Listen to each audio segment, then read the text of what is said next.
Stay open to change or be left behind. And that's been the common call made by many Singapore leaders to small businesses for them to adapt to technological change for the future growth. Now, Brandon Tenoda takes a look at one neighborhood store, Intertech, which has been forced to transform to cope with the changes. When hardware store owner Mr. Chu Soo-hyuk died in 2013, every bit of data and record on the store's sales and inventory departed along with him. He did document these details, but in a format only he could understand. So when his daughter-in-law took over the business, it was tough for her to get up to speed and carry out daily operations the way he did.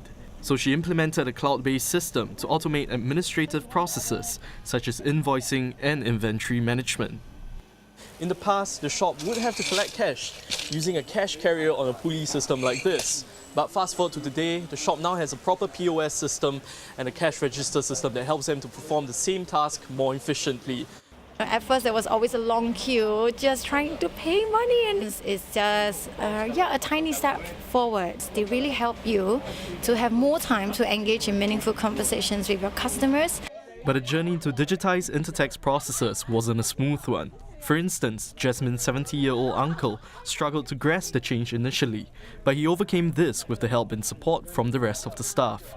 However, retraining staff isn't as simple for other businesses.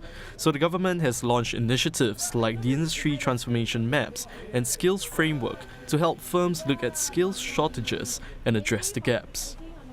I think it's not so much adamant, is maybe there are a class of SMEs that maybe they're not familiar with this subject matter and they require some hand-holding to basically explain it to them, and maybe a bit of a hand-holding to walk them through the implementation.